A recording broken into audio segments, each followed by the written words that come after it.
जाग चुके हैं दीवाने, दुनिया को जगा के दम लेंगे। जीना है तो इज्जत से जी लेंगे, वरना जामे शहादत पी लेंगे।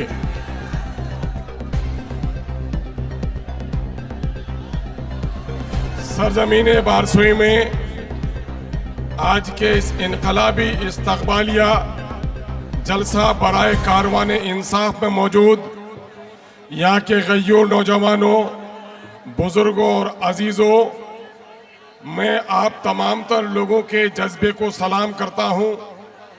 गर्मी शदीद है और काफ़ी देर से आप इंतज़ार कर रहे हैं, उसके बावजूद भी आपकी पेशानी पे कोई बल नहीं है, हसास और बस्सास ही नहीं बल्कि पुरजोश भी हैं। इसके लिए मैं आपके जज्बे को सलाम करता हूँ। डाइस पे तशरीफ़ फरमा वतन अजीज़ हिंदुस्तान के मजलूमों के, मखूरों के, मायूस और महरूमों के लीडर, शोषितों और वंचितों के लीडर जनाब बैरिस्टर सऊदीन अवैसी साहब, मुअज़्ज़ज़ रुकने पार्लियामेंट हैदराबाद वो कौमी सदर कुल हिंद मजलिस इत्तेहादुल मुस्लिमीन महाराष्ट्र से तशरीफ़ फरमा साबिक़ रुकने असम्बली व कौमी तर्जुमान एमआईएम जनाब भाई वारिस पठान साहब, नामपल्ली हैदराबाद के मुअज़्ज़ज़ रुकने असम्बली जनाब भाई माजिद हुसैन साहब, इस धरती के लाल और पार्टी के कौमी तर्जुमान अजीज़ी आदिल हसन साहब, बहुत ही मोतबर आलिम दीन जनाब मौलाना तौसीफ मिसबाही साहब, कटिहार की सरजमीन से चलकर अपनी हिकमत और अपने अच्छे अमल से मारूफ मकाम पैदा करने वाले मौलाना मनोवर हुसैन कासमी साहब, किशनगंज से तशरीफ़ फरमा जनाब भाई मुफ्ती अतहर साहब, सरवर बाबू मुखिया असलम साहब, भाई जनाब सुभान साहब,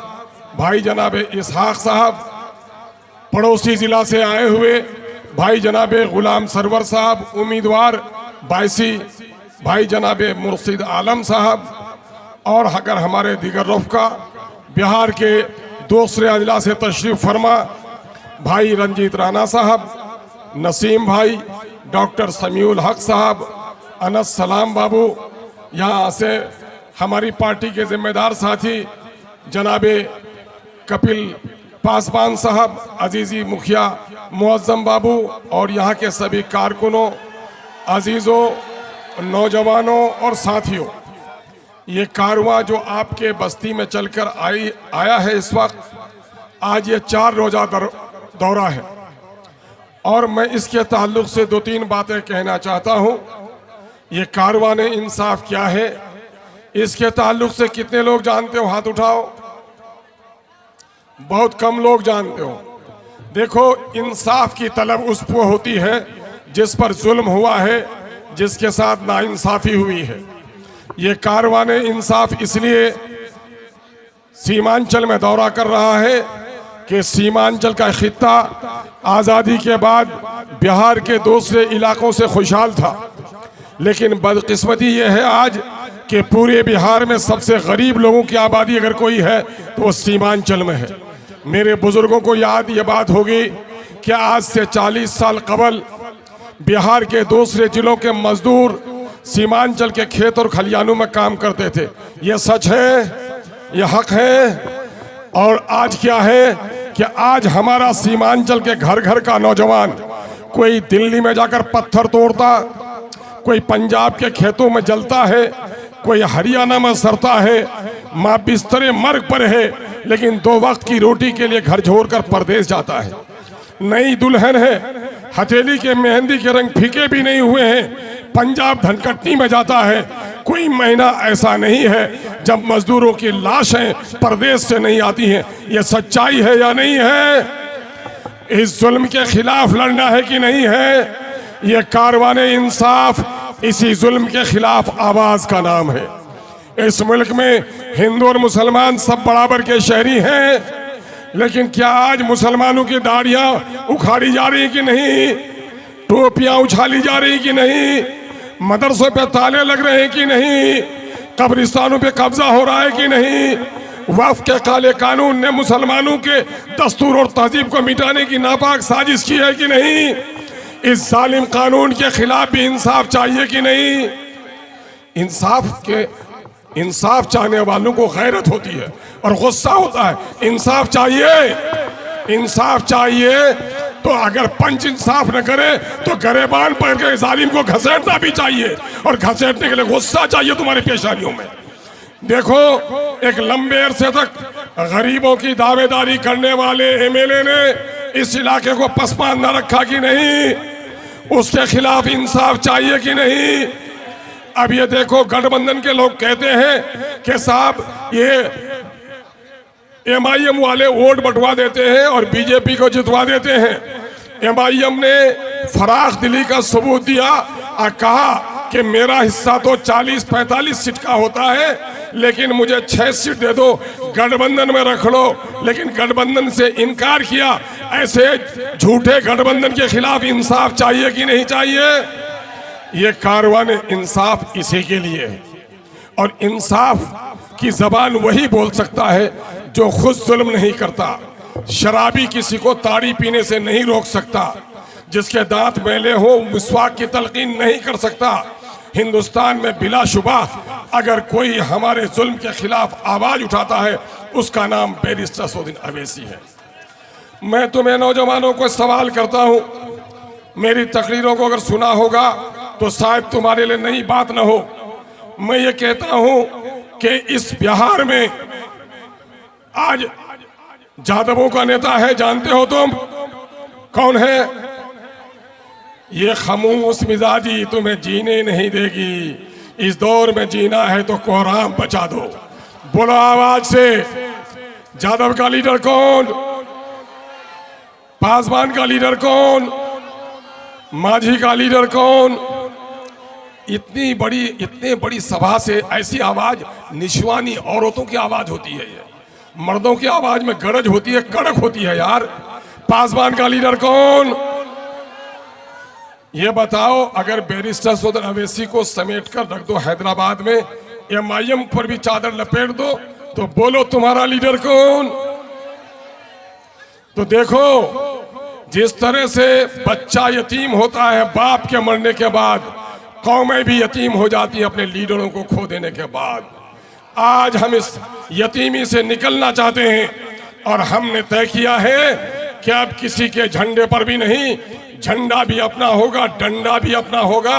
अब न करेंगे किसी की झंडा बरदारी, लेके रहेंगे हिस्सेदारी। ये नारा देकर ये इंसाफ का कारवां आपके दरमियान में आया है। मेरे अजीजों, मैं कोचाधामन का एमएलए रहा, मैं किशनगंज का एमएलए रहा, अभी आपकी दुआओं से आपसे और करीब हो गया हूँ। अमोर का एमएलए हूँ। मैं इस खित्ते को जिले में अलग अलग बांट कर नहीं देखता। जब भी मैं बात करता हूँ तो सीमांचल की बात करता हूँ। मैं ये जानता हूँ कि कमोबेश जो कोचाधामन की, किशनगंज की, अमोर वैसा की हालत है, वैसी हालत बारसोई की है। बल्कि सच तो ये है कि बारसोई और बलरामपुर की हालत ज्यादा काबिल रहम है। हमारे यहाँ जितनी सड़कें बनी, पुल बने, आपके यहाँ नहीं बने। ये किसने किया? ये राजा का मुल्क नहीं है, ये जमहूरियत है।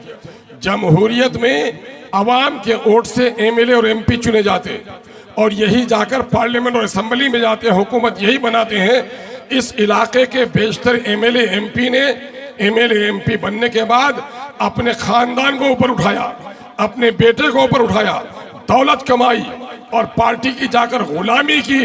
आपकी आवाज नहीं उठाई। अगर आवाज उठाने के लिए वो खड़े भी होते हैं तो मौलाना मरहूम जनाब असराउल हक कासमी साहब को भी तलाक के मसले में बोलने की इजाजत नहीं हुई। इसलिए पार्टी हमारी है तो वोट हमारा है, तो नेता भी हमारा होगा।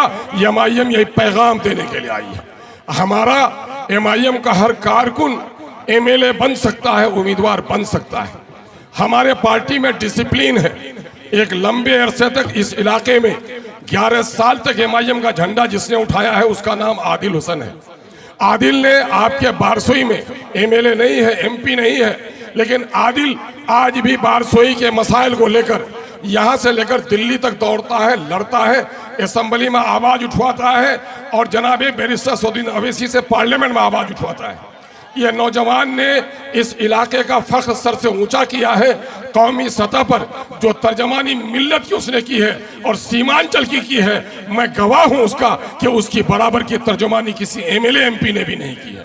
मेरे भाइयों, उसके बावजूद भी हम ये कहते हैं कि ये वक्त कारवां का है और ये वक्त इंसाफ का है। इसलिए आपको अगर कामयाबी हासिल करनी है, मैं मुअज़्ज़ज़ उलमाए कराम को भी यहाँ देखता हूँ। उलमाए कराम ये जानते हैं कि ताकत जमात में है, ताकत फर्द में नहीं है। जमात है तो इमामत है, इमामत है तो आतात है, और जमात है तो वसूल ज़वाबित है। हमारी पार्टी का ये वसूल है कि पार्टी के लीडर ने जो फैसला किया मिनटों अन उसको मानना पड़ेगा। वही हमारा शहदाई हो सकता है, वही एमआईएम में रह सकता है। बागी होकर एमआईएम में किसी को जगह नहीं है। दुनिया के बहुत सारे रास्ते उसके लिए खुले हुए हैं। मैं आपको भी कहता हूँ, इख्तलाफात को मिटाना है, इख्तलाफात को हवा नहीं देने हैं, खिदमात को देखने हैं। और जब आज बीजेपी का टिकट किसी नाअहल को भी दिया जाता तो बीजेपी का लोग कहता है हम इनको नहीं मोदी को देखते हैं। हम पूरे सीमांचल के उम्मीदवारों को, पूरे बिहार के खित्ते में जहां जहां एमआईएम इलेक्शन लड़ेगी, सबको एक पैगाम देना चाहते हैं कि अकलियत के लोगों, मजलूम आबादी के लोगों, अगर तुम हिंदुस्तान में रहना चाहते हो इज्जत के साथ, अगर बिहार में वकार के साथ रहना चाहते हो, एक लीडर को मानो, उसका नाम बैरिस्टर असदुद्दीन अवैसी है। और अवैसी के हुक्म को जिस दिन मानोगे उस दिन कामयाब हो जाओगे। जो अताअत अमीर नहीं कर सकता वो गर्दन तो कटा सकता है, शहीद नहीं हो सकता। इसलिए अताअत अमीर हमारी जिम्मेदारी है। आइए, हम और आप सुनना चाहते हैं, बेकरार हैं अपने लीडर के लिए। बैरिस्टर असदुद्दीन अवैसी ने कमजोरों को ताकत बख्शी है, मजलूमों को आवाज बख्शी है, जालिमों के आंख पर आंख रखकर डालकर बात की है। जो किसी के पास झुका नहीं, उसका नाम बैरिस्टर असदुद्दीन अवैसी है। बल्कि बैरिस्टर असदुद्दीन अवैसी कहता है न करबल में, ए बाबू तख्तियां समेट के रखो, आज इंसाफ कारवां है।